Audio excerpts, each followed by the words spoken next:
Baik, selamat sore Bapak-bapak, Ibu, kalau udah Ibu saya belum lihat satu-satu, baru Bapak-bapak semua ya. Baik, selamat datang, kita bertemu lagi di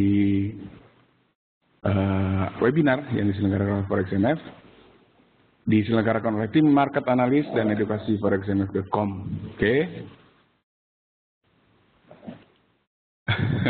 Nggak ada suara karena memang kita belum bicara ya, kita baru bicara, sekarang saya baru mulai. Kita akan sore ini membahas tentang hal yang sebenarnya ini kurang banyak diminati dan saya cukup surprise, cukup terpesona melihat ada beberapa peserta ya sore ini.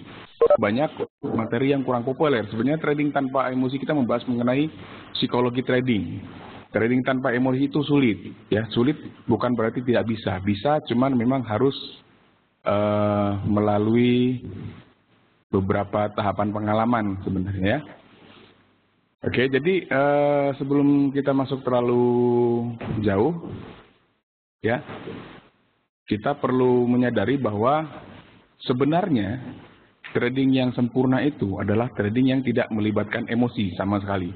Tetapi kita kan manusia nih ya, manusia nggak mungkin nggak punya emosi. Yang bisa kita lakukan nanti hanyalah mengendalikan emosi itu. Bagaimana caranya supaya kita kalau trading itu tidak dalam keadaan yang emosional. Tidak banyak faktor emosi itu. Ada takut, ada serakah, ya banyak sekali. Ya, nanti kita akan mempelajari mencoba untuk mencari tahu faktor-faktor psikologi seperti apa yang harus kita kendalikan. Oke. Menurut Alexander Elder ini apa ya? Tokoh dalam dunia trading yang cukup legendaris ya. Kunci sukses trading itu meliputi 3 hal ya. Yang pertama mind, method, yang ketiga money. Jadi ini yang kita kenal dengan istilah 3M.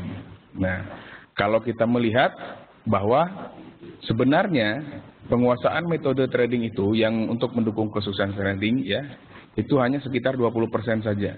Sementara 80% itu ditentukan oleh faktor emosi.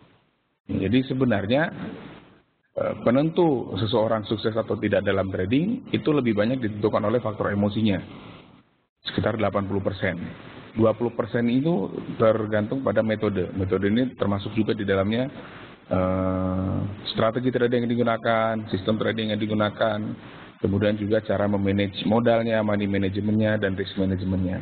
Nah, sementara maka bisa demikian nanti kita akan lihat satu persatu. Yang 80%-nya itu adalah emosi atau faktor psikologinya.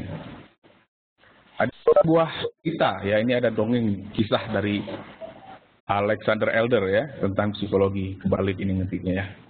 Nah, jadi ada cerita nih. Suatu saat Alexander Elder mempunyai seorang anak perempuan. Anak perempuannya itu jago bermain backgammon. Kalau Anda di Indonesia memang permainan backgammon ini kurang populer ya, tapi kalau Anda terbiasa main online, Yahoo online itu ada permainan backgammon. Nah, anak perempuan Alexander Elder ini sangat pintar, jago main backgammon. Nah, suatu hari Alexander Elder berniat mengajarkan anaknya tentang berjudi dan spekulasi. Spekulasi sebenarnya, bukan gambling sebenarnya. Nah, Elder menantang anaknya untuk bertanding backgammon menggunakan taruhan uang. Sebenarnya ini yang akan diajarkan Elder ini sebenarnya bukan tentang cara berjudinya, tapi esensi dari berspekulasi dan mengendalikan emosi dan risiko. Nah, si anak menggunakan uang jajannya dan Elder menyisihkan uangnya sendiri. Pada pertandingan awal si anak menang terus, anak perempuannya menang terus, sehingga pundi-pundinya terus bertambah. Sementara milik Elder sendiri justru berkurang. Nah, pada saat anak perempuan Alexander Elder merasa sangat percaya diri, tingkat kepercayaan dirinya sangat tinggi, bahkan cenderung overconfidence, terlalu pede, terlalu percaya diri, Elder menawarkan satu aturan main yang baru. Dia mengubah aturan permainannya, yaitu taruhan di setiap permainan, di setiap pertandingan, dilipat gandakan, didouble. Maka terjadilah yang disebut dengan psychological climax. Si anak mulai kalah, lalu dia di double taruhannya, dia stres, kalah lagi, konsentrasinya hilang dan tanpa disadarinya uangnya ludes dan menjadi milik ayahnya, si Alexander Elder. Nah, yang bisa kita pelajari apa moral of the story-nya adalah si anak ini, anak perempuannya yang ketika diajak bermain backgammon tadi, pada saat itu anak perempuan Alexander Elder itu bersikap seperti seorang jackpot player, pemain judi yang menggunakan jackpot, yang mengandalkan feeling untuk bertanding. Pada saat dia kalah, dia melipat gandakan taruhannya. Nah, jadi resiko yang harus ditanggung si anak baik secara mental maupun real itu sungguh besar, sangat besar. Uang jajan bagi anak perempuan Elder itu adalah harta yang sangat berharga. Tapi sementara bagi Elder sendiri, ya kan, uang jajan, ya sejumlah uang jajan si anak itu tidak ada artinya. Sehingga secara mental Alexander Elder sudah menang duluan. Nah, pada saat taruhan digandakan, didobelkan, si anak mendapat tekanan mental. Karena apa? Karena dia akan kehilangan segalanya kalau ia kalah. Dan hal itu ternyata menghancurkan konsentrasi si anak itu. Jadi garis bawahnya atau benang merah yang bisa kita ambil dari kisah Alexander Elder ini adalah bahwa trading itu adalah tentang pengendalian emosi, pengendalian diri, pengendalian psikologi, pengendalian mental. Itu sebagai prolog saja. Nah, kita harus mengenali pasar. Bahwa pasar adalah sebuah lingkungan yang keras dan tidak mengenal belas kasihan, seperti sebuah peperangan. Kalau kita melihat di sini, ilustrasinya ada pertempuran, kita bisa melihat banyak mayat bergelimpangan di lukisan ini. Nah, seperti inilah pasar. Jadi sebuah situasi yang tidak mengenal belas kasihan. Pasar tidak akan berbelas kasihan kepada posisi kita. Sebagai contoh, kita mempunyai posisi buy misalkan di instrumen tertentu. Tapi kemudian ternyata harga jatuh, turun. Pasar tidak akan berhenti sebentar untuk memberikan waktu kepada kita untuk memperbaiki posisi kita, tidak. Atau pasar juga tidak akan memberikan waktu sedikit untuk naik, untuk menggapai posisi kita. Mencapai kembali level posisi buy kita. Kalaupun itu terjadi, hanya kebetulan saja. Jadi memang tidak ada maksud dari pasar untuk, oh ya ini ada orang trading nih, floating gede lah, dia lagi buy di atas, harga sekarang sudah bayar, kasihan deh, yuk kita naik sebentar yuk ke atas, yuk kita deketin level buy dia supaya dia bisa close posisinya. Tidak seperti itu. Pasar tidak mengenal hal seperti itu.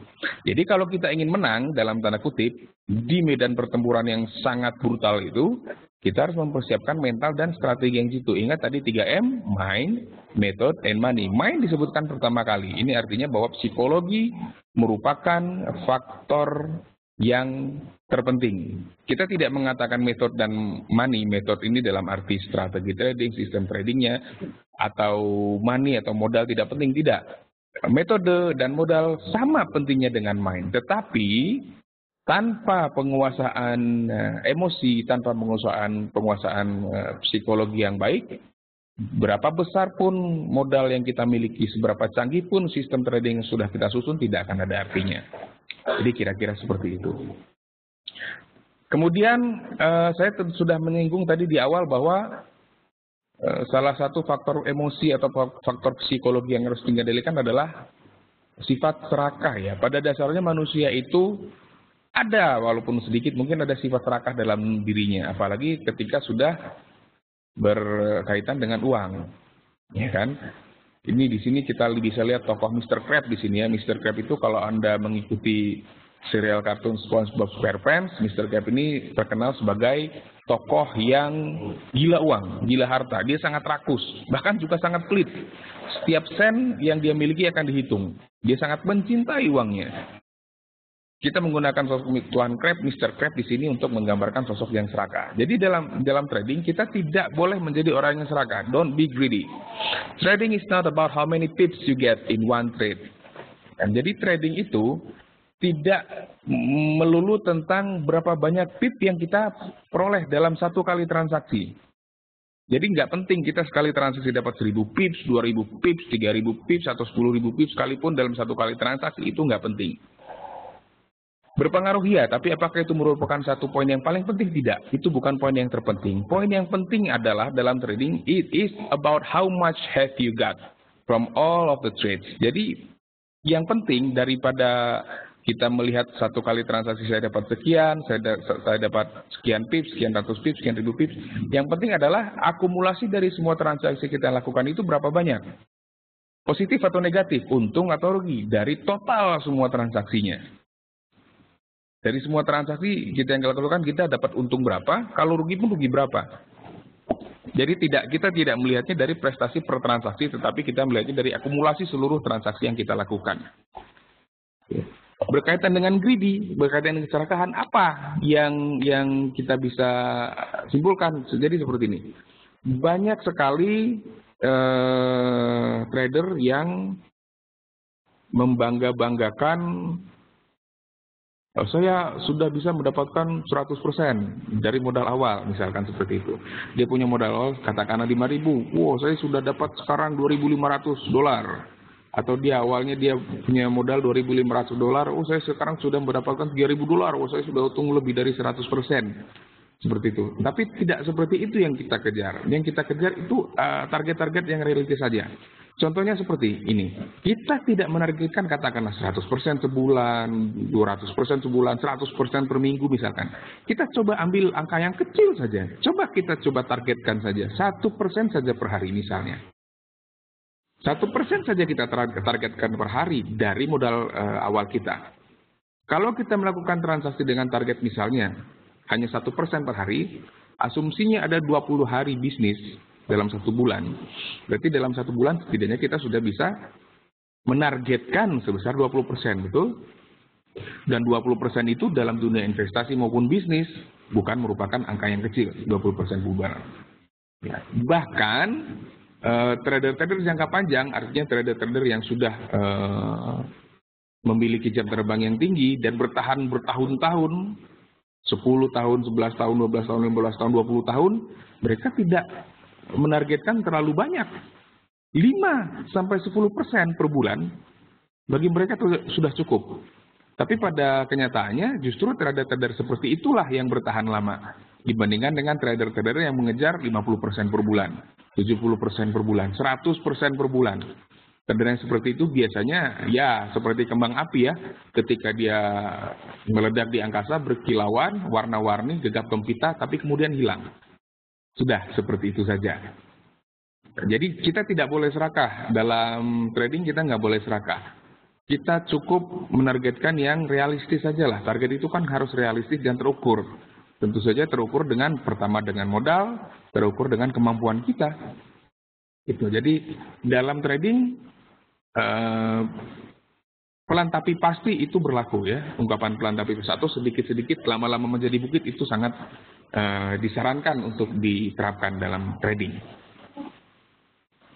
Itu baru 1%, kalau persen, nah ini mungkin ya sudah masuk ke muluk-muluk ya. Kalau 2% dia sudah 40% per bulan, 2% per hari. Seperti itu. 2,5% berarti 100% per bulan. Kita tidak mencapai ke sini dulu.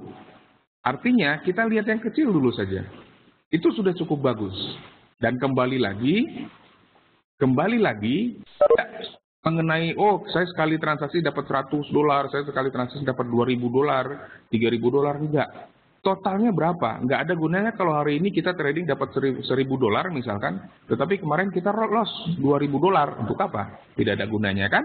Berarti kan minus 1.000 kalau begitu artinya. Atau kemarin kita untung $2.000 tapi hari ini kita loss $3.000, ya sama saja kita masih minus $1.000. Jadi nanti akan dilihat nanti per bulannya target kita berapa. Katakanlah, nggak banyak-banyak Pak, target kita hanya 10% per bulan misalkan. Dalam 10% itu mungkin ada beberapa kali transaksi kita yang rugi, ada beberapa kali transaksi yang loss. Dan itu tidak apa-apa, asalkan apa? Asalkan akumulasi dari seluruh total transaksi yang kita lakukan tetap positif. Nah, bagaimana cara menjadi seorang pemenang dalam trading? Ada beberapa poin yang harus kita perhatikan dalam proses pencapaian trading. Nah, diantaranya, pertama adalah penempatan modal yang sesuai. Kedua, toleransi risiko yang kecil untuk menargetkan reward yang jauh lebih besar. Kalau yang pertama ini adalah kaitannya dengan money management. Misalnya seperti ini. Misalnya Anda punya 10.000 di trading account Anda, Anda tetapkan bahwa satu kali transaksi Anda tidak akan meresikukan lebih dari 10% modal Anda. Ini istilahnya money management ya. Nanti kaitannya dengan yang kedua, risk management.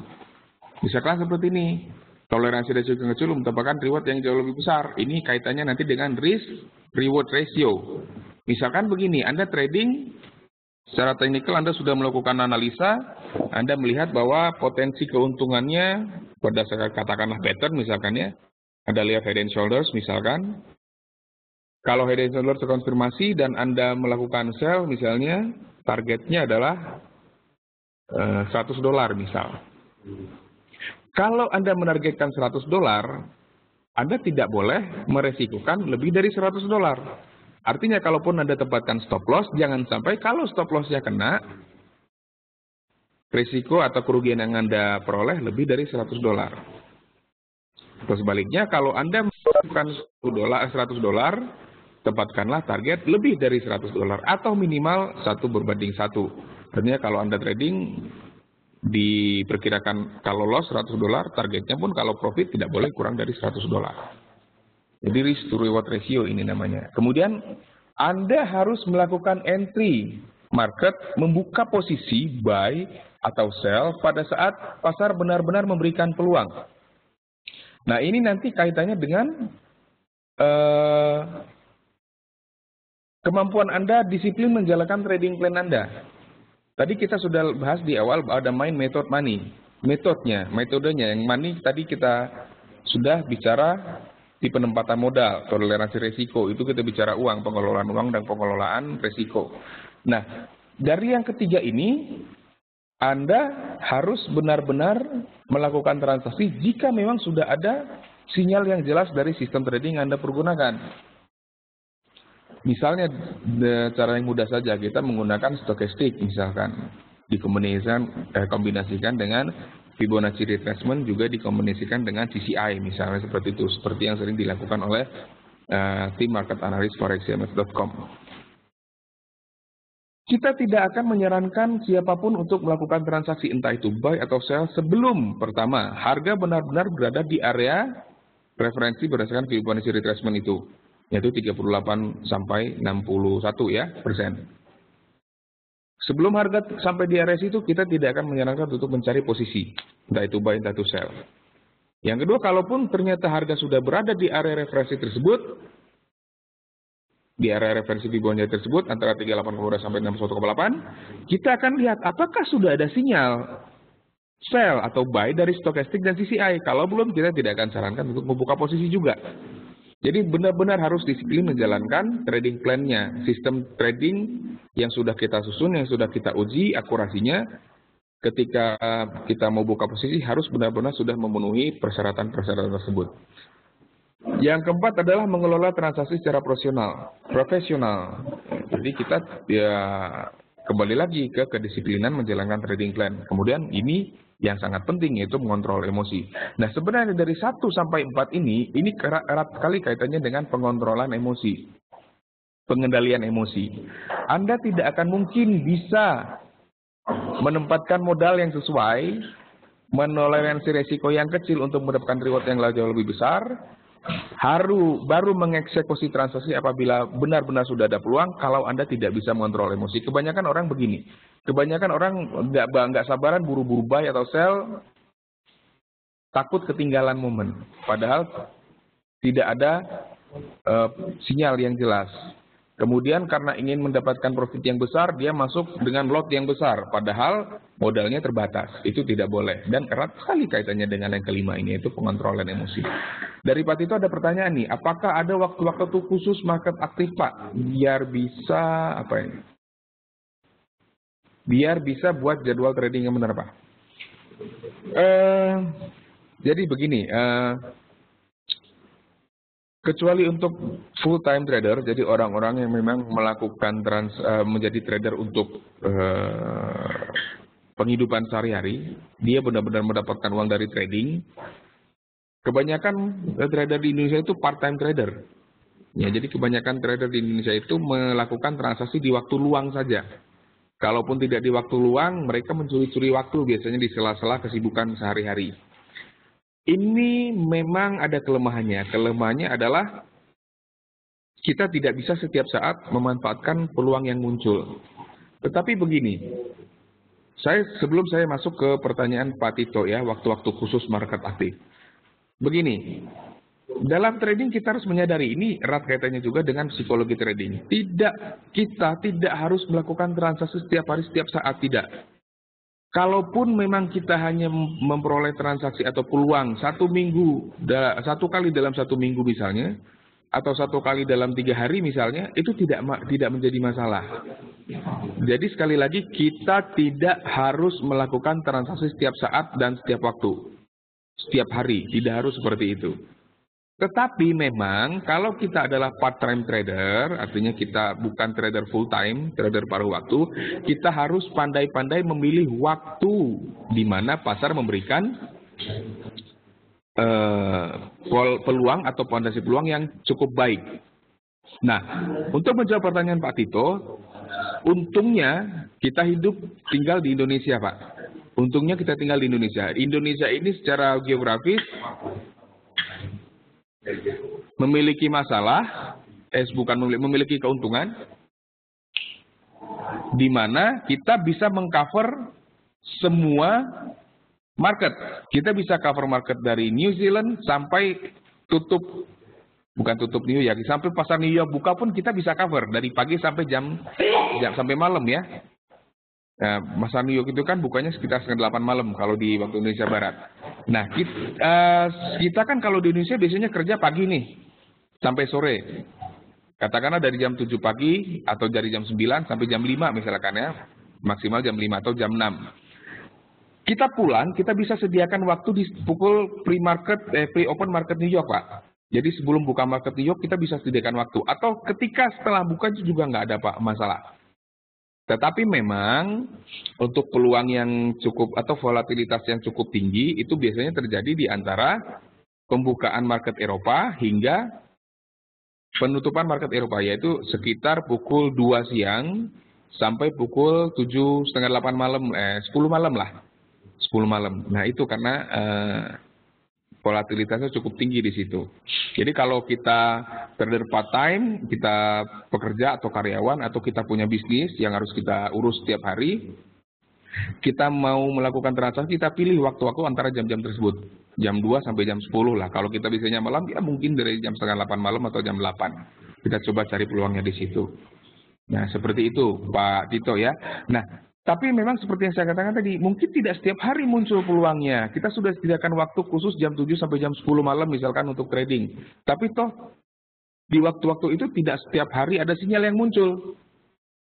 Bagaimana ya? Tidak apa-apa. Seperti yang katakan tadi, kita tidak harus setiap hari trading. Kita tidak harus setiap hari trading. Kalau kita menargetkan saya harus melakukan 1 kali transaksi setiap hari, ini akan berefek ke psikologi kita. Kita akan menjadi terbebani. Kalau kita sudah terbebani, akan berpengaruh ke emosi kita. Setiap keputusan yang kita ambil biasanya keputusan yang terburu-buru. Dan dalam trading, keputusan yang terburu-buru tidak baik. Gitu Pak. Jadi kalau mau jadwal untuk part-time trader, saya sarankan ya kalau dari kerja sampai jam 5, ya jam 7 lah bisa. Atau di sela-sela waktu istirahat, misalkan jam 12 siang sampai jam 1 siang atau jam 2 siang, Anda bisa memanfaatkan mobile trading.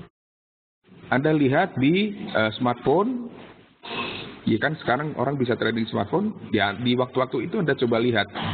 Ada peluang Anda ambil, kalau tidak, ya tidak usah memaksakan harus trading hari itu.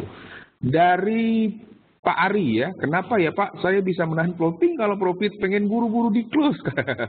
Jadi kalau loss ditahan, kalau untung pengen buru-buru ditutup, itulah psikologinya Pak. Saya selalu mengatakan kalau secara psikologi, itu psikologi ini anehnya adalah topik yang biasanya dihindari seperti yang saya katakan di awal. Biasanya topik ini tidak populer, makanya saya cukup senang ketika ada banyak yang hadir.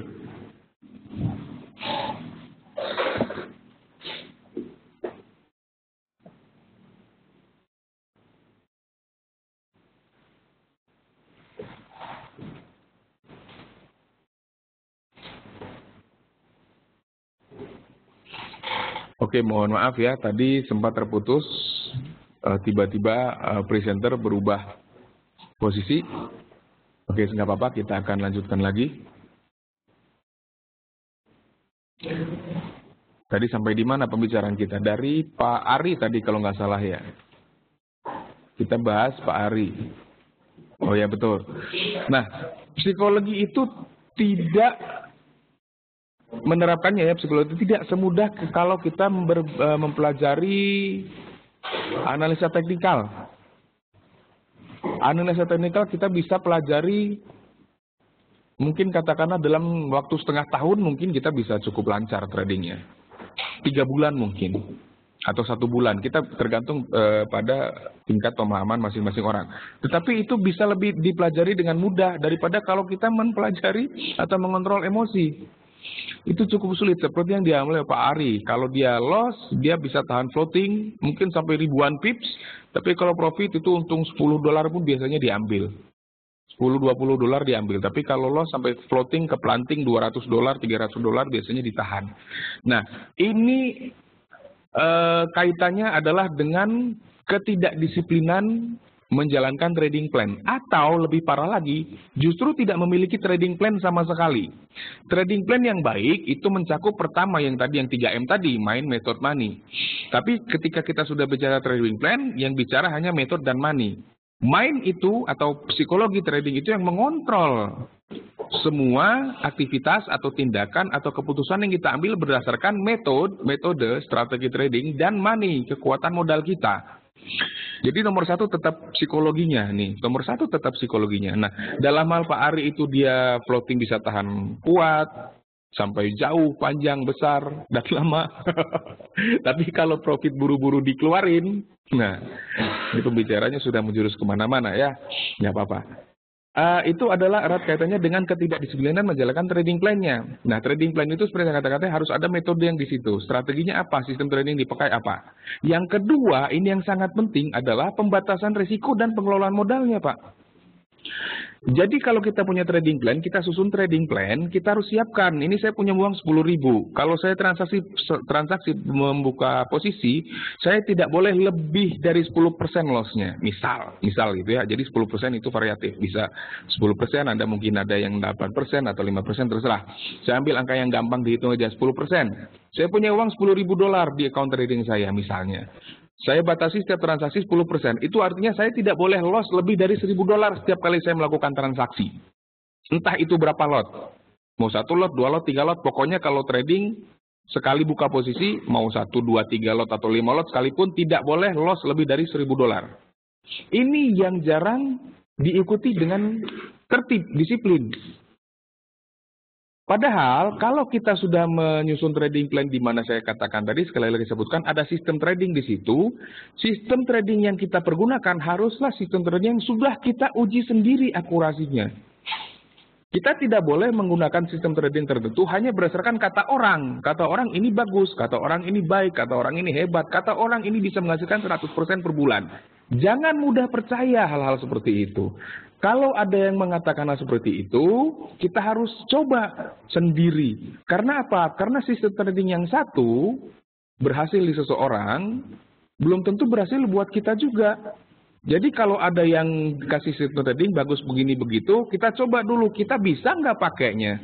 Kalau kita nggak bisa pakainya percuma. Mungkin orang itu memang bisa menggunakan dengan baik, cocok dengan style dia, cocok dengan gaya trading dia. Cocok dengan target dia, tapi belum tentu cocok dengan kita. Kita coba sampai kita bisa buktikan akurasinya, katakanlah 3 bulan melakukan demo account misalkan, atau 1-2 bulan, 2 bulan lah, katakan 2-3 bulan melakukan demo account, baru kita pergunakan, masukkan sistem trading tersebut dalam trading plan kita. Kan kita sudah coba nih, atau kalau mau cepat kita bisa pakai backtest. Nanti mudah-mudahan di kesempatan yang lain kita bahas mengenai cara melakukan backtest atas sistem trading tertentu. Itu kalau backtest bisa lebih cepat, sebulan juga bisa ketahuan hasilnya. Karena kita melakukan simulasi dengan data yang sungguhan, tetapi dengan jangka waktu yang berbeda. Nanti akan kita bahas, mudah-mudahan kita ada sesi khusus untuk itu. Nah, kalau kita sudah tes sistem tradingnya dan akurasinya kita sudah tahu, katakanlah, oh dalam saya menggunakan data 1 tahun, tapi dengan sistem ini saya bisa dapat sekian persen, misalkan 70% atau 50%. Ya kita pergunakan, kita sudah percaya sistem itu bagus, kita pergunakan. Kalaupun dia kena loss, stop loss, ya sudah biarkan saja. Karena toh kita sudah tahu kelemahannya di mana, keunggulannya di mana. Kita sudah percaya bahwa sistem trading tersebut, trading plan yang kita buat memang benar-benar bisa menghasilkan profit yang konsisten kepada kita. Jadi kuncinya adalah konsisten.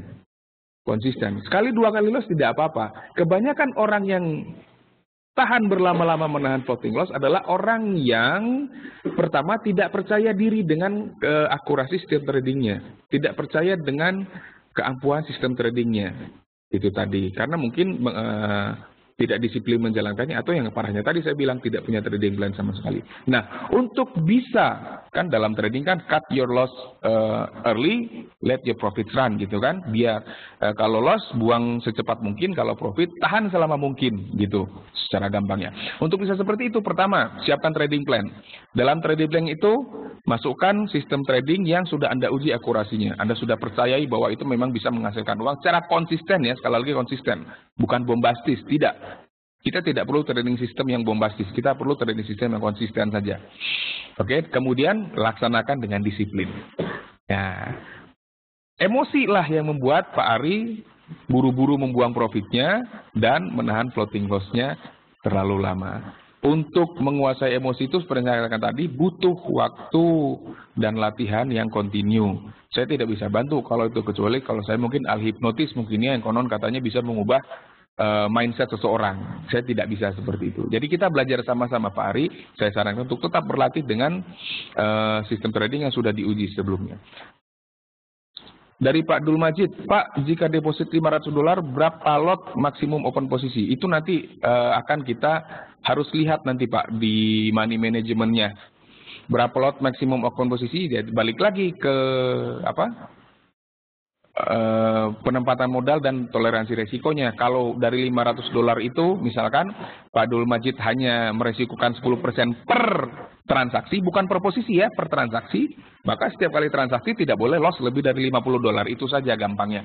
Nanti mengenai itu nanti mungkin mudah-mudahan kita akan bisa bahas lebih detail lagi Pak Dul Majid. Jadi intinya kalau Anda punya 500, Anda batasi per transaksi berapa? $50 atau 10%, berarti $50. Ya berarti kalau loss nggak boleh lebih dari $50, itu saja. Dari Pak Tito, oh begitu ya Pak, terima kasih banyak pelajarannya, sama-sama. Dari Pak Santot, perhitungan money management kayak mana? Nanti kita akan bahas khusus ya Pak. Sebelum kita kan masih banyak materinya. Nanti akan kalau ada waktu dan ada di ini nanti kita bahas. Kalau tidak, ya mudah-mudahan ada waktu lah kita bahas. Kalau tidak mungkin kita buat di kesempatan lain. Dari Pak Wahyu, Pak, mohon pencerahan. Saya pernah trading awalnya profit, lalu saya buka posisi lagi floating, merasa kesal. Nah, ini kayak anaknya Alexander Elliot tadi berarti. Merasa kesal, akhirnya saya lipat gandakan lotnya dan ternyata malah MC itu margin call ya. Sampai nggak bisa tidur, bahkan bolos kerja Pak. Waduh, bahaya nih. Sampai saat ini pun saya sering begitu Pak. Susah sekali menahan emosi. Maaf ya, saya bukan tertawa karena kisah Pak Pak Wahyu ya, saya tertawa karena kata ampunnya ini loh, ampun. Oke, jadi gini Pak, seperti yang saya katakan ke Pak Ari tadi, Anda buat trading plan dulu. Dalam trading plan itu masukkan sistem trading yang sudah Anda uji benar-benar akurasinya. Ingat ya, kita butuh trading system yang konsisten, bukan yang bombastis. Trading system yang konsisten mungkin dari 10 kali transaksi dia bisa loss 4 atau 5 kali. Tetapi dengan penempatan risk to reward ratio yang baik, yang kedua ini, 5 kali transaksi pun masih bisa menghasilkan profit.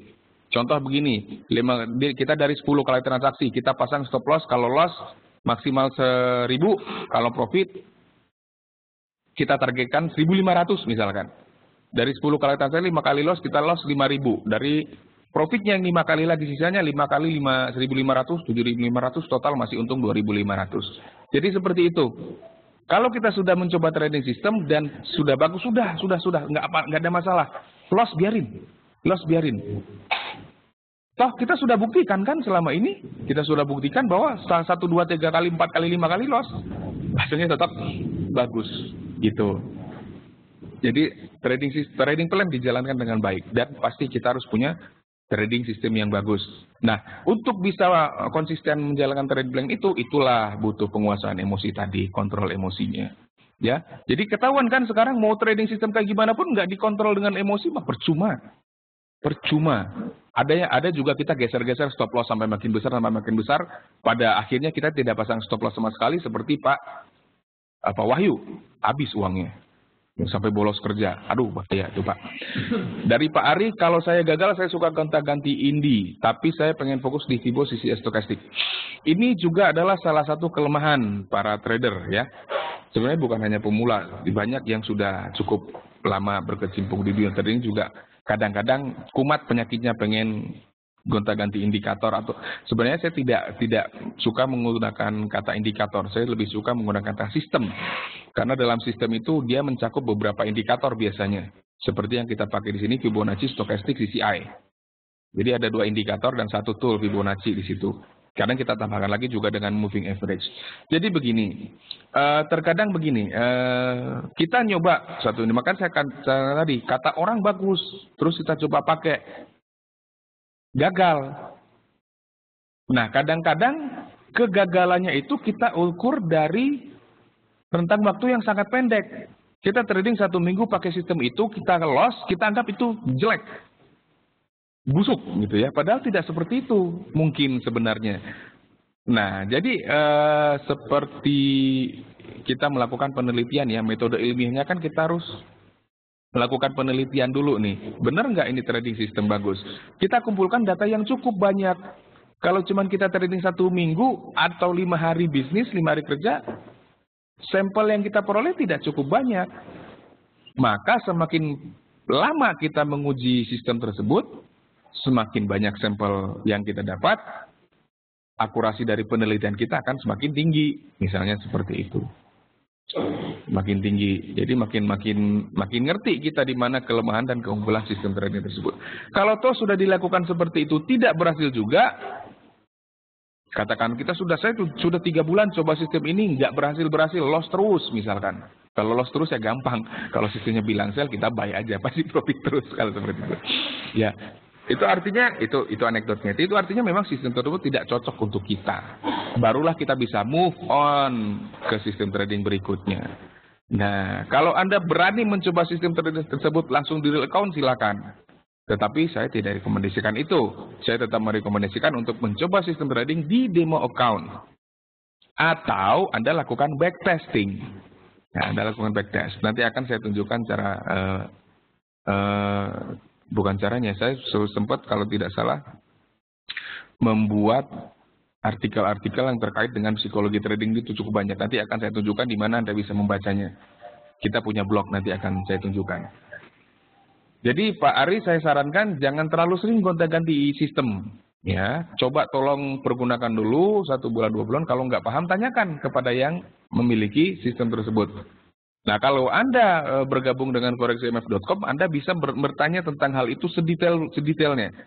Tim market analis dan edukasi kami selalu siap membantu. Nah, Anda tinggal buka real account dengan deposit hanya $500 misalkan, Anda bisa bertanya bagaimana cara menguji sistemnya, bagaimana cara trading yang baik itu seperti apa, Anda bisa tanya. Silakan, kita tidak beda-bedakan. Dari Pak Sentot, pasang stop loss bagusnya maksimal berapa pip ya? Ini kembali lagi ke modal Pak. Jadi kita tidak hanya melihat pipnya, tapi kita melihat kekuatan modalnya. Ya, misalkan seperti yang saya katakan tadi, kita punya 500 misalkan. Kita punya $500, kita tetapkan 1 kali transaksi maksimal risiko 10%.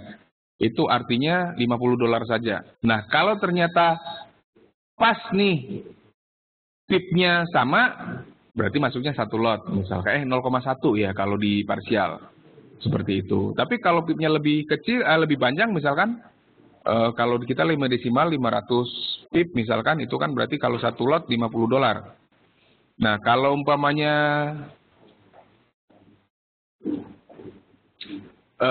ternyata secara teknikal dia 1000 pip, jarak stop lossnya kita bisa masukkan 2 lot. Jadi itu nanti saling terkait Pak, nanti kita akan bahas lebih detail lagi masalah itu. Oke, kita lanjutkan dulu. Miliki trading plan ini saya sudah katakan tadi dan fokus pada trading plan. Semua poin-poin ini, ya sistem trading include ke dalam trading plan, semua ini dikontrol oleh yang nomor 5 ini. Semuanya. Pernah nggak Anda seperti ini? Anda sudah punya trading plan yang bagus. Ini bicara yang bagusnya ya. Anda sudah punya trading plan, sudah punya sistem trading yang bagus, integrated ke trading plan Anda. Kemudian sudah Anda uji benar-benar, dan sudah Anda praktekkan benar, sudah disimulasikan. Ketika dijalankan di real account, loss. Anda tidak bisa mengontrol emosi aja. Ini ada kan kerat kaitannya dengan pertanyaan Pak Abdul Majid yang terakhir. Pak, kalau saya di akun demo nggak pernah rugi, tapi begitu di akun real loss, gimana tuh Pak? Terima kasih. Nih, ketika Anda melakukan trading real, your real money is at stake. Uang Anda benar-benar berada dalam tanda kutip pertaruhan nih. Dalam tanda kutip ya pertaruhan. Kita nggak gambling di sini soalnya. Berbeda dengan ketika Anda melakukan demo account. Tipsnya bagaimana? Betul Pak Wahyu. Di demo account tidak ada beban, di real account ada beban uang di situ. Nah tipsnya begini Pak. Saya dulu nggak percaya dengan kata-kata ini, tapi ketika saya jalan sendiri saya jadi percaya. Kuncinya adalah di permainan pikiran, di pengendalian pikiran. Pikiran itu merupakan salah satu hal yang luar biasa. Luar biasa sekali yang namanya pikiran itu. Jadi begini, ketika kita melakukan demo account, kita harus menganggap itu adalah real account. Aneh ya? Ketika kita melakukan demo account, kita harus anggap itu real account. Aneh, saya juga dulu ketika mendengar pertama kali, saya anggap itu aneh. Gimana caranya? Dari awal kita sudah tahu itu nggak ada uangnya bohong-bohongan, benar nggak? Tapi bagaimana cara memperlakukan itu seperti real account?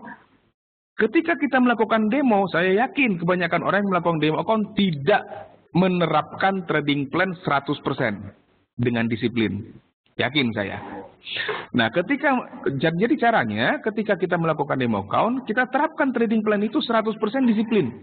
100% disiplin. Jadi kita seperti mesin itu tradingnya. Trading plan sistem bilang buy. Trading plan bilang risiko 10%, pasang risiko 10%. Trading plan bilang jangan close sebelum sampai TP, target profit tetap 10% juga misalnya, risk reward resiko 1:1, pasang di situ. Jadi kalau loss $50, untung $50 misalkan, atau loss $500, untung harus $500. Pasang stop loss, pasang take profit, tinggalkan. Saya yakin hampir tidak ada orang yang melakukan demo account melakukan hal seperti itu. Jadi itu yang dimaksud dengan memperlakukan demo account seperti real account. Karena apa? Karena memang sebenarnya ketika kita real account, justru kebalikannya. Trading di real account perlakukan seperti demo account. Aneh itu sangat aneh menurut saya waktu itu. Tetapi saya justru bisa membuktikan, ketika saya trading di demo, saya menganggap itu real account, my real account. Jadi saya pasang di situ stop loss, saya pasang di situ take profit, saya ikuti semua aturan dalam trading plan saya. Saya tidak akan buy sebelum ada sinyal, saya tidak akan buy sebelum harga masuk ke area Fibonacci, tidak akan buy sebelum stokastik CCI naik, crossing dari bawah ke atas, tidak. Seperti itu dilakukan dan betul itu butuh waktu.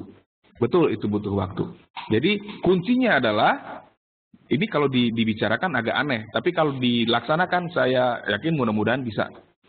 Perlakukan demo account seperti real account dalam artian menerapkan trading plan 100% disiplin di situ, dan ketika sudah trading real, perlakukan seperti Anda memperlakukan demo account Anda. Anda tentu tidak akan trading langsung di real account jika demo account Anda hancur. Kenapa? Kalau Anda melakukan demo account atau simulasi dengan benar, itu artinya itulah nantinya akan Anda lakukan di real account. Saya tidak mengatakan hasil di demo account pasti sama dengan real account, tidak. Hasilnya mungkin berbeda, tetapi sikap Anda di demo account akan Anda lakukan di real account. Kalau sikap Anda di demo account menghasilkan hasil yang baik, sikap itulah nanti yang akan membawa keberhasilan kepada Anda di real account. Sikap. Jadi kuncinya di sikap juga. Seperti itu. Kalau gagal di real account, mesti balik lagi di demo enggak? Ya. Dari Pak Sentot itu pertanyaan, kalau gagal di real account mesti balik ke demo lagi enggak? Ya. Tujuannya apa? Tujuannya adalah untuk evaluasi.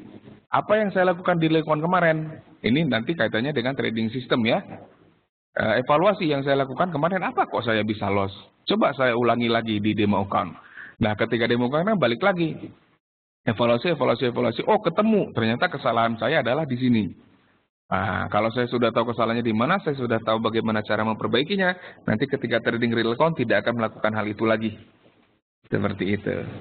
Jadi tetap harus dibalik ke demo, tapi nggak perlu terlalu lama juga, karena begini, ada kelemahan orang kalau break trading terlalu lama ada kelemahannya juga. Ketika kita mau mulai lagi biasanya akan gugup ya misalnya. Tapi ya misalkan 1-2 minggu coba dievaluasi atau paling lama 1 bulan deh evaluasi di mana kesalahannya, dan jangan lupa manfaatkan orang-orang yang lebih mumpuni. Manfaatkan orang-orang yang lebih mumpuni. Tim market analysis dan edukasi seperti yang saya katakan tadi selalu siap membantu. Selalu siap membantu. Nah, jadi Anda bisa melakukan konsultasi, Anda bisa bertanya macam-macam. Seperti itu. Ada nasabah kita yang mengaku pernah loss besar-besaran di tempat lain gitu ya, broker lain. Saya nggak akan sebutkan namanya.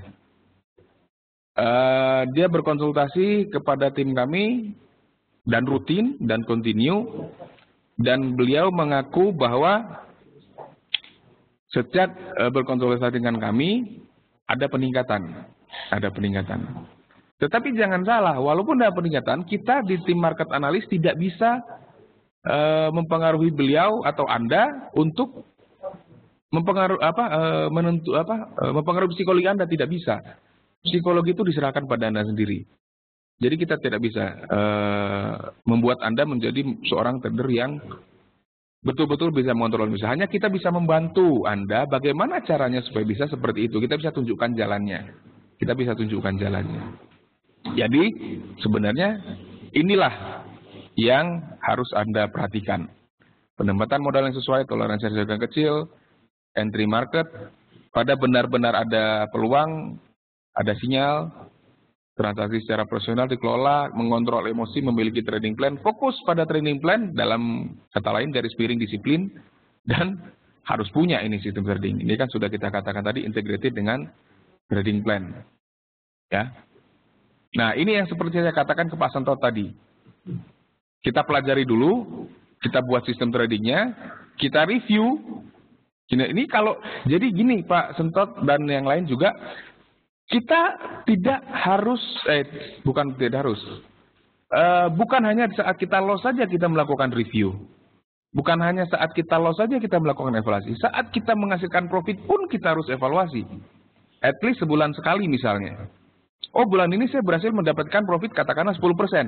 Saya lihat apa yang saya lakukan dalam sebulan terakhir. Oh, oke, ternyata kalau saya trading benar-benar sesuai dengan sistem yang saya buat. Ya, benar-benar sesuai dengan sistem yang saya buat. Kalau saya mau buy, benar-benar saya tunggu ini levelnya benar apa enggak, sinyalnya udah muncul atau belum. Nah, seperti itu. Kalau sudah seperti itu, saya dipelajari di sini, ada nggak peluang saya kembangkan sistem itu supaya jadi lebih baik. Tapi untuk mengembangkan secara lebih, dengan kata lain upgrade sistem itu optional. Tidak harus kita mengupgrade sistem kita sebenarnya, kecuali upgrade diperlukan ketika sistem kita tidak berhasil bekerja dengan baik di situasi market tertentu. Ya, tapi kalau hasilnya sudah bagus, mau di-upgrade boleh, tidak pun tidak apa-apa. Karena apa yang kita bicarakan tadi, kita cari sistem yang continue bisa memberikan profit secara konsisten kepada kita, bukan yang bombastis. Seperti ini, jadi ini tetap kita harus lakukan walaupun kita sudah profit misalnya. Ya, jangan sampai kita terlena. Misalkan, oh 1 bulan, wah bulan kemarin nih, saya dong profit 50%, itu terlena. Kita tidak mau evaluasi. Di bulan berikutnya kita terlena sehingga kita tidak menyadari perubahan pasar yang drastis misalkan. Akhirnya fail. Habis lagi uangnya. Gitu. Dari Pak Ari, saya suka main scalping dengan patokan H1 di time frame 5 menit. Karena bisa banyak kesempatan. Menurut Bapak, baiknya intraday apa scalper? Itu saya tidak bisa tentukan ya, Pak Ari. Pak Ari full time trader.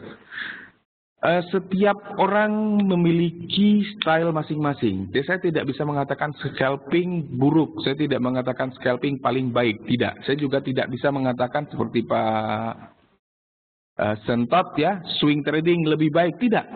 Semua. Kalau swing trading, scalping, day trading, Apalagi banyak. Kalau kita ketik strategi bisa muncul ratusan, mungkin bahkan ribuan. Yang sistem trading atau strategi trading yang terbaik adalah sistem trading atau strategi trading yang sesuai dengan karakter Anda sebagai trader. Kalau Anda seorang risk taker dan Anda bisa punya banyak waktu di depan monitor, Anda silakan jadi scalper. Tapi kalau Anda tidak punya banyak waktu, silakan Anda jadi swing trader ya maksudnya. Atau day trader minimal. Ya, seperti yang saya katakan tadi, cari waktu jam 7 sampai jam 10 malam misalkan. Seperti itu kalau kita pekerja atau kita pebisnis yang harus mengurus bisnis kita misalkan. Cari waktu. Jadi tidak seperti yang saya katakan tadi, sistem yang satu belum tentu berhasil di orang lain. Saya punya sistem ini, sistem X misalkan. Ekosistem ya misalkan namanya. Karena nama saya Eko. Sistem ini berhasil dengan baik pada saya. Belum tentu ketika dipergunakan oleh Pak Ari bisa menghasilkan return yang sama. Belum tentu. Misalkan gini aja, kita ambil gampangnya aja. Sebagai scalper, Pak Ari mungkin puas dengan return katakanlah keuntungan 20 atau 50 dolar per hari. Kita bicara reguler, misalkan satu lot reguler.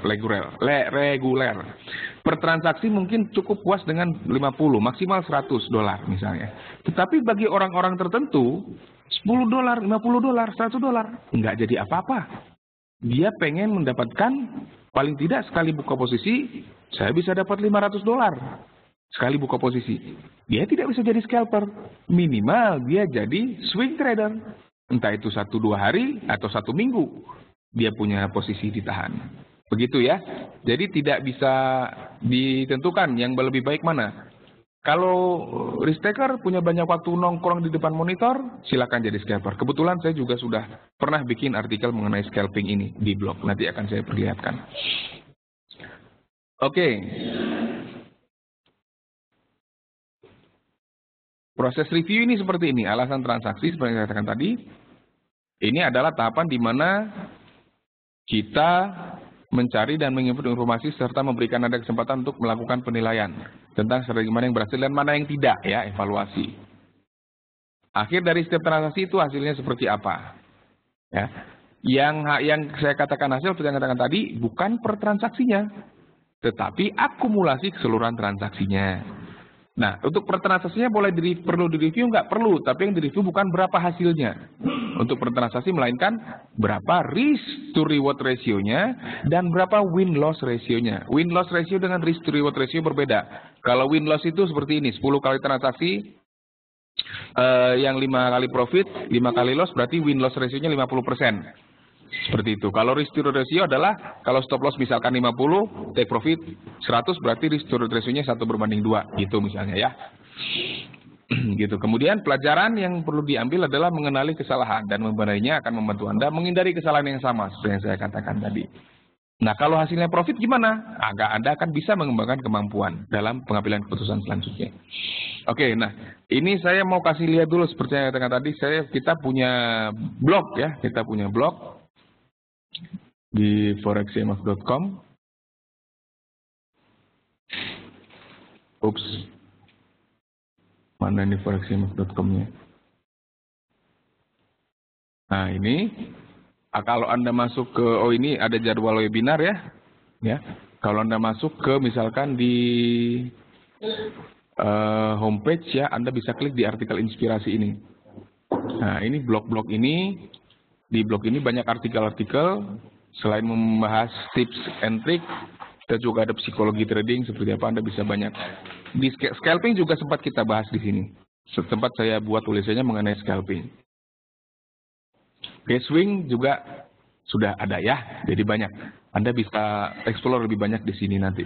Mengenai sistem trading, segala macam, psikologi trading bisa dieksplor. Untuk hari ini, kita fokus dulu di psikologi tradingnya. Kemudian kalau Anda mau berlangganan, Anda bisa subscribe ya, entah itu analisa atau apa. Anda bisa klik subscribe now. Anda masukkan nama Anda di sini, terus Anda masukkan alamat email Anda di sini misalnya, lalu Anda masukkan nomor handphone Anda di sini, lalu Anda boleh pilih. Maksimal boleh untuk analisa harian Anda maksimal boleh pilih 3. Untuk mingguan boleh bisa. Tapi misalkan saya pilih untuk harinya Aussie, Gold dengan Hang Seng misalkan. Terus saya juga butuh analisis mingguan dan top news misalkan. Seperti itu. Nah itu saya tinggal klik subscribe sekarang. Ingat ini harus alamat email yang asli yang Anda gunakan sehari-hari.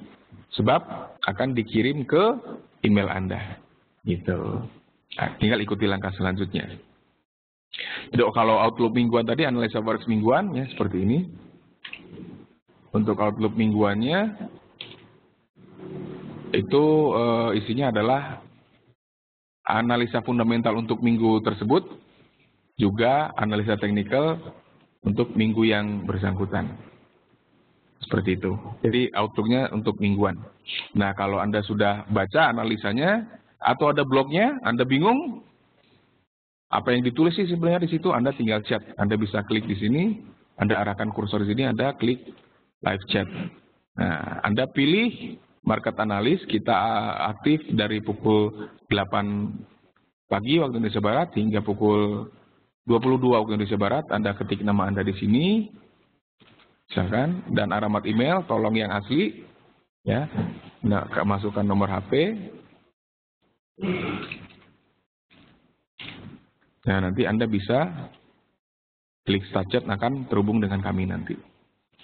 Oke, kalau Pak Sentot lebih suka swing trading katanya, karena lebih santai. Ya, Pak Sentot mungkin punya kesibukan. Jadi balik ke orangnya masing-masing. Balik ke orangnya masing-masing, Pak. Jadi kalau dia ingin yang santai, ambil swing trading. Day trading sehari sekali misalkan. Atau kalau nggak dapat sehari sekali, 2 hari sekali, 3 hari sekali, 4 hari sekali pun nggak apa-apa. Trading hanya kalau ada peluang dan kesempatan saja. No problem. Kalau Pak Ari, beliau adalah orang yang lebih agresif ya. Lebih risk taker istilahnya. Saya scalping. Kalau scalping pasti setiap hari masuk posisi. Kemungkinan besar setiap hari masuk posisi. Dan transaksi yang dilakukan tidak hanya sekali 2 kali. Banyak transaksi tapi dalam jumlah lot yang kecil-kecil misalnya. Seperti itu. Oke, karena bisa lihat banyak kesempatan begitu kata Pak Ari. Nggak ada masalah. Nggak ada masalah. Gaya tadi itu seperti apa yang Anda pilih. Pastikan itu yang sesuai dengan style Anda. Dan pastikan juga strateginya sama dengan atau sejalan dengan style Anda tadi. Oke, seperti itu kira-kira. Nah, tadi saya sempat menyinggung bahwa kalau Anda mau coba sistem trading, pergunakan di demo account. Caranya ya, Anda tinggal buka demo account, Anda arahkan kursor Anda ke trading, Anda klik open demo account, ikutin step-step yang nanti muncul.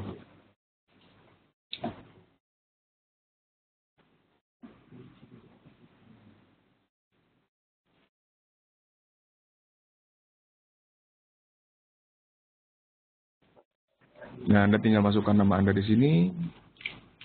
Oke, masukkan alamat email. Kenapa harus yang email sehari-hari? Karena memang nanti login passwordnya dikirim ke situ. Pilih virtual margin 50.000 misalkan. Nah, kode yang ini yang diminta adalah kode yang ini. Ya, jadi Anda tinggal ketik kode ini di sini. Klik Anda setuju dan klik start demo, nanti Anda tinggal ikuti langkah selanjutnya. Oke, nah kalau Anda ingin mereview lagi webinar kita sore ini, nanti webinar ini kita rekam dan nanti akan kita upload ke YouTube. Anda tinggal cari dengan kata kunci Forex CMF. Nah untuk acara webinar berikutnya Anda bisa lihat di mana tadi? Di mana tadi webinar? Di sini webinar.forexcmf.com. Anda bisa lihat acara webinar selanjutnya. Nah, jadi kembali ke judul kita hari ini, trading tanpa emosi itu memang sulit, tapi yang membuat menjadi mudah adalah latihan. Yang membuat menjadi mudah adalah latihan dan penerapan trading plan yang baik, disiplin. Ada sistem yang di situ. Jadi gini, kita ambil bottom line-nya ya. Untuk bisa trading tanpa melibatkan emosi terlalu banyak misalnya, tradinglah dengan mengikuti trading plan Anda. Disiplinlah menjalankan trading plan Anda. Dalam trading plan itu harus ada pertama, money management, pembatasan pengelolaan modal, pembatasan resiko, dan sistem trading yang sudah Anda uji akurasinya dengan baik. Sudah Anda buktikan bahwa benar-benar bisa menghasilkan sistem yang konsisten. Sistem yang bagus bukan sistem yang bisa menghasilkan hasil yang bombastis. Sistem yang baik adalah sistem yang bisa menghasilkan profit secara konsisten. Jangka panjangnya dia bisa memberikan kita kekayaan. Jangka panjangnya. Jangka pendek mungkin enggak ya. Karena trading forex bukan skema cepat kaya. Tidak. Butuh waktu untuk bisa sukses dalam bisnis ini. Tapi ya itu tadi, sedikit-sedikit lama-lama menjadi bukit, pelan tetapi pasti. Jadi ada itu bottom line-nya. Trading plan, disiplin. Kenapa kita tidak perlu takut? Karena kita kan udah buktikan nih trading plan di sistem tradingnya udah dibuktikan memang bagus kok. Apa kita nggak punya alasan untuk takut? Kalau los ya los aja. Besok ada peluang lagi. Minggu depan ada peluang lagi kok. Itu aja. Terakhir ini mungkin dari Pak Wahyu ya. Belajar di akun demo menurut Bapak kurang lebih berapa lama? Kalau 1 bulan sistem trading profit apakah boleh langsung buka akun real? Nah, jadi begini.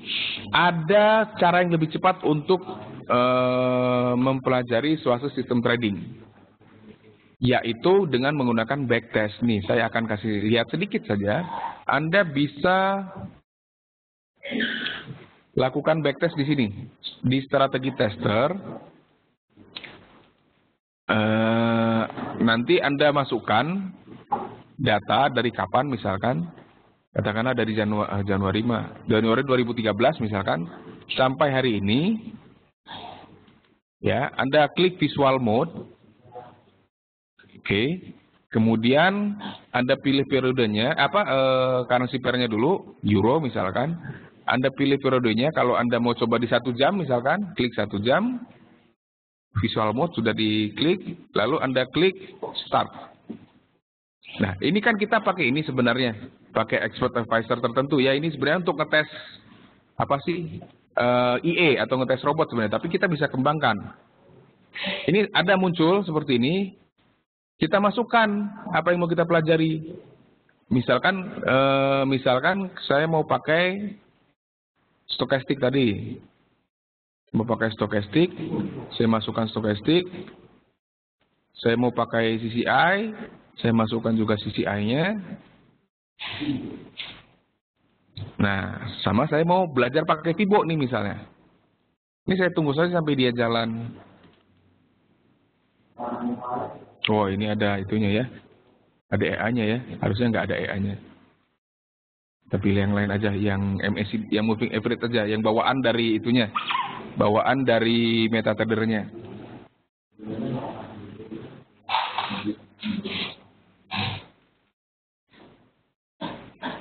Sambil nunggu pertanyaan dari Pak siapa nih?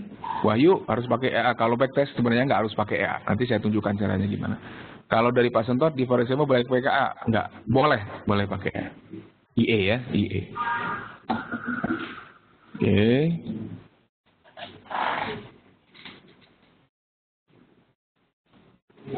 Jadi caranya seperti ini backtest. Jadi nggak perlu nunggu sampai berbulan-bulan. Ini kan kita pakai data 1 tahun ke belakang kan. Nggak perlu nunggu sebelum. Saya mau pakai apa yang mau saya pergunakan? Oh, saya mau pergunakan stokastik CCI, moving average. Sudah saya plat seperti ini. Di plat seperti ini, nanti tinggal kita tunggu. Ini bisa dipercepat. Tuh, bisa dipercepat. Nah, kita lihat nanti. Misalkan seperti ini. Oh, ini buy, ini sell. Coba saya ikutin, bener nggak? Oh, seperti ini buy, misalnya. Oh, seperti ini buy. Coba kalau saya buy di sini, misalnya. Saya pasang stop loss di sini, misal. Saya pasang target profit di sini, misalnya. Bener nggak? Misalkan seperti itu. Oh, ternyata salah. Nanti kita catat salah. 1 kali loss, sekian pip, seperti itu. Jadi itu cara mengujinya. Kalau Anda mau pertanyaan Pak Wahyu tadi apa Pak Sentot ya? Pak Wahyu ya. 1 bulan sistem dominan profit, apakah boleh langsung buka akun real? Saya tidak sarankan. Setidaknya 3 bulan. 3 bulan. Nah, masalahnya kan lama tuh nunggu 3 bulan. Bahkan idealnya 6 bulan. Tapi kan lama nunggu 6 bulan. Pakai backtest seperti ini. Pakai backtest seperti ini bisa kita cepat, bisa kita lambatin. Bisa kita cepetin, bisa kita lambatin. Nah, ini untuk cepetin lambatinnya di sini tuh. Nah, coba di situ. Paling kalau seperti ini dengan 1 bulan misalkan atau satu minggu lah kita sudah bisa dapat 1 tahun nih. Jadi kalau kita dengan backtest kita simulasi 1 tahun seolah-olah simulasi 1 minggu seolah-olah kita melakukan simulasi 1 bulan. Gitu. Ya itu caranya. Dari Pak Ari kalau multi time frame bisa nggak? Untuk backtest tidak bisa. Oke, kita sudah kelebihan 10 menit ya. Jadi terima kasih sekali ya perhatiannya, kehadirannya juga pertanyaan-pertanyaan dari Pak Ari, Pak Sentot, Pak Wahyu, Pak Tito. Terima kasih Pak Ari juga. Terima kasih. Saya juga cukup senang ternyata materi psikologi trading cukup banyak peminatnya. Mudah-mudahan ini menjadi sinyal bahwa trader-trader di Indonesia sudah mulai sadar bahwa psikologi penguasaan emosi itu sangat penting dalam trading. Mohon maaf bila banyak kesalahan dalam saya menyampaikan materi pemaparan saya. Terima kasih kehadirannya, partisipasinya dan pertanyaan-pertanyaannya. Mudah-mudahan kita bisa bertemu di lain kesempatan. Selamat sore dan semoga sukses.